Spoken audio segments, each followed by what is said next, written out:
जय श्री राम। आज की वीडियो में बात करेंगे कि जब देवी देवता आने वाले होते हैं हमारे पास या हमारे शरीर पर, उस समय हमें कुछ संकेत मिलते हैं और 99% लोग फेल हो जाते हैं और सिद्धि साधना को छोड़ के, सब कुछ छोड़ छाड़ के वहां से भाग जाते हैं और इन गलतियों के कारण उनको पूरी तरह सिद्धि, शक्ति या सवारी नहीं मिल पाती। ऐसे कौन से कारण हैं? सबसे पहले, सिद्धि साधना क्या होती है, ये गुरु का कार्य होता है बताने का एक शिष्य को। ये नहीं कि आप कहीं यूट्यूब से देख लोगे, ये कर लोगे, वो कर लोगे। थोड़ा इन चीज़ों को अवॉइड किया करो। यूट्यूब से भी देख रहे हो तो कम से कम उस व्यक्ति का आपको पूरा कॉन्फिडेंस होना चाहिए कि हाँ, ये व्यक्ति जो बता रहा है ये बिल्कुल सही है। थोड़ा सा पता किया करो। मेरे जैसा जा रहा हो, चोर मार्केट में बैठे हैं भाई, पता नहीं क्या क्या कर देंगे, समझ से बाहर हो जाएगी। तो सबसे पहले ये अनुभव किसको होंगे? उसी को होंगे जो किसी देवी देवता की सेवा करता होगा, पूजा आराधना, पूजा पाठ करता होगा। अब सिद्धि चाहिए, शक्ति चाहिए, सवारी चाहिए, तो याद रखना भाई, वो केवल पूजा से नहीं आती, वो साधना से प्राप्ति होती है उन चीज़ों की। क्योंकि हर चीज़ अपने अपने स्थान पर सही होती है। एक दवाई होती है खाने की, एक होती है लगाने की। अब लगाने की दवाई को खाओगे तो भी गलत है, खाने की दवाई को लगाओगे तो भी असर नहीं करेगी। तो ना तो हमें करना है, ना ही नहीं करना है, तो हमें सही करना है, सही समय पर करना है। तो कुछ ऐसे अनुभव आप लोगों को बताऊंगा जो मेरे साथ भी हुए, जो अन्य पर्सनल टीम मेंबर जुड़े हुए हैं उनके साथ भी हुए। सबसे पहले आपको क्या होगा, आप सारा दिन सेवा करोगे, माला जाप चल रही है, घर के मंदिर में अखंड ज्योत चल रही है, बाहर आसपास कोई मंदिर है वहां भी सेवा करते हो, सारा दिन राम का नाम लेते हो, लेकिन रात को सौपन के माध्यम से संभोग के दृश्य आए। आप सोचोगे यार ये है क्या चक्कर कि सारा दिन राम राम राम राम करता हूँ, कुछ गलत देखा नहीं, कुछ गलत किया नहीं, कोई गलत धारणा नहीं थी, कहीं बाहर भी नहीं गया, फिर भी मेरे साथ ये सब कुछ क्यों हो रहा है? क्योंकि शक्ति अपना स्थान बनाने के लिए आपको तैयार कर रही है। सबसे ज्यादा लोगों के साथ यही चीज घटित होती है और इस चीज में आके वो उनका मन ग्लानि से भर जाता है कि मैं कैसा दुष्ट हूँ, मैं शक्तियों के लायक ही नहीं हूँ, और वो पूजा पाठ छोड़ देते हैं, जिस कारण उनको परेशानी उठानी पड़ती है और जो चीज उनको मिलने वाली थी वो मिलने से रह जाती है। तो सबसे पहले और सबसे ज्यादा यही काम होगा कि संभोग के दृश्य दिखाई देंगे।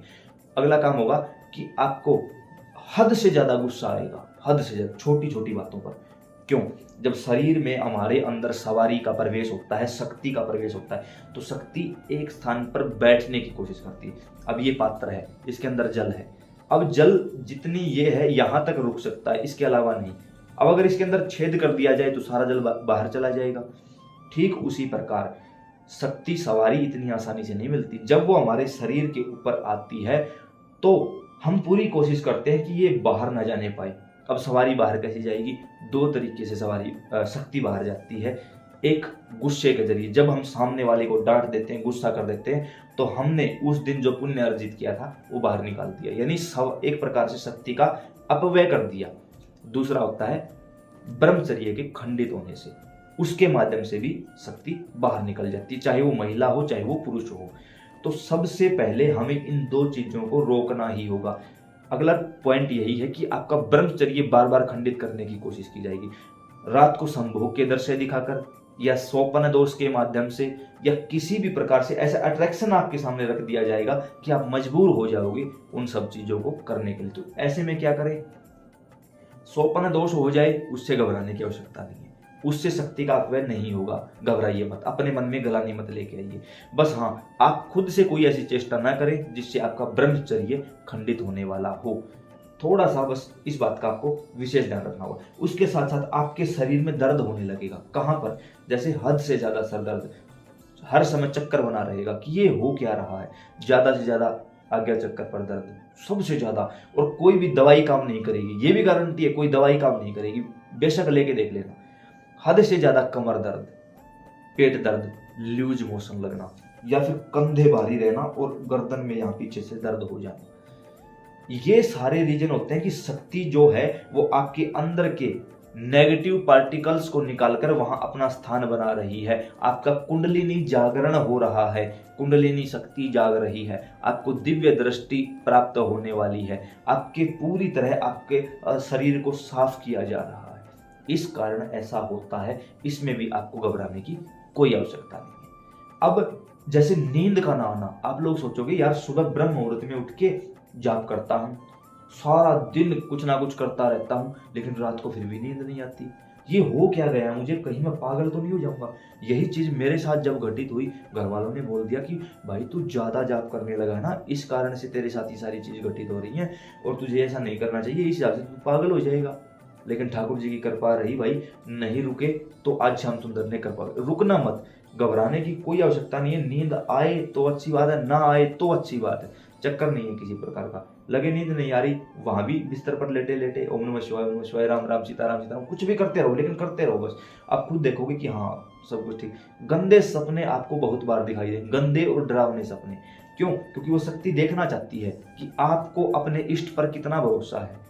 आप सोचोगे सारा दिन माला जाप है, लेकिन फिर भी भूत प्रेत के सपने आ रहे हैं। मेरे पास भूत प्रेत क्यों आ रहे हैं, ये हो क्या रहा है, ये चक्कर क्या है, लोग रोते हुए दिखाई दे रहे हैं, शमशान में चिताएं जलती हुई दिखाई दे रही हैं, भूत प्रेत मुझे डरा रहे हैं, मेरे ऊपर दबाव पड़ता है। घबराने की कोई आवश्यकता नहीं है किसी भी प्रकार से, क्योंकि आप उस शक्ति की ओर बढ़ रहे हो। फिर आपको दिखाई देगा कि शरीर हद से ज्यादा गर्म रहेगा आपका। आप लोग सोचोगे कि मैंने तो ऐसी कोई चेष्टा नहीं की, फिर मेरा शरीर इतना ज्यादा गर्म क्यों है। उसका कारण यह है कि वो शक्ति अपने आप को आपके शरीर के अनुसार ढालने की कोशिश कर रही है, क्योंकि सबसे पावरफुल चीज इंसान का शरीर होता है। सोच के देखो, आप जिस भी वातावरण में जाते हो, 1 मिनट के बाद आपका शरीर उस वातावरण के जैसा ही हो जाता है। तो ऐसे में वो शक्ति आपको ऐसा महसूस करवाती है कि भाई मैं हूं, तू मेरे अनुसार आ जा, मैं तेरे अनुसार आ जाती हूँ। तो इन सब चीजों में भी कहीं डरने घबराने की आवश्यकता नहीं है। अब यहाँ पर काफी लोगों ने ये कहा कि हाँ हमारे साथ सेम यही चीजें घटित हो रही हैं, अब बचाव कैसे करें, या इस शक्ति के साथ कनेक्शन कैसे बनाएं, या इस ऊर्जा को और ज्यादा कैसे बढ़ाएं। सबसे पहला काम है ज्यादा से ज्यादा मंत्र जाप। अब आपके गुरु हैं या आप जो मंत्र का जाप करते हो कंटिन्यू जाप करो। लगे कि हमारे गुरु भी नहीं है, हमारे पास मंत्र भी नहीं है, तो हमने आप सभी के लिए रुद्राक्ष की इस माला को 24 मंत्र एवं 18 देवताओं की शक्ति द्वारा सिद्ध अभिमंत्रित जागृत कर दिया है। आप इसको मंगवाकर भगवान शिव माता पार्वती को गुरु पिता गुरु माता मानकर ओम नमः शिवाय का जाप करिए। निश्चित तौर पर आपकी शक्ति आपसे संबंध बनाएगी, संपर्क बनाएगी, आगे का आपका मार्गदर्शन करेगी।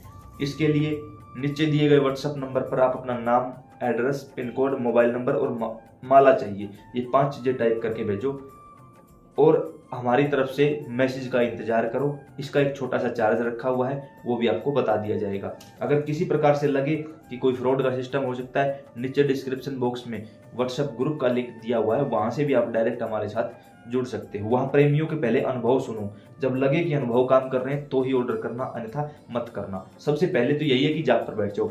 दूसरी चीज, अपने आसपास कोई भी देवी देवता का मंदिर है, उस मंदिर में की आरती में जाना शुरू कर दो। आप देखोगे कि सवारी पूरी तरह खुलकर सामने आएगी और धीरे धीरे आपको और भी अन्य दूतों की प्राप्ति होने लगेगी। बाहर का यहाँ वहाँ का खाना बंद कर दो, किसी बाहर की जगह का खाना बहुत ही रेयर कर दो, बहुत ही कम कर दो। साथ के साथ ना तो गलत चीजें देखनी है, ना गलत काम करने हैं, ना गलत भावनाएं रखनी है किसी के प्रति। उन चीजों को आपको स्वयं को सुधारना होगा। घर पर समय अनुसार पूजा करो, सुबह को भी शाम को भी। कपूर की परिक्रमा जरूर लगाओ घर में। आप देखोगे कि जितना ज्यादा आप शुद्ध हो उतनी ही जल्दी वो शक्ति आपसे कांटेक्ट कर लेगी। कोई भी मंत्र जो आप जाप कर रहे हो उसके आगे और पीछे ओम लगाकर जाप करो। ओम नमः शिवाय ओम, ओम नमः शिवाय ओम।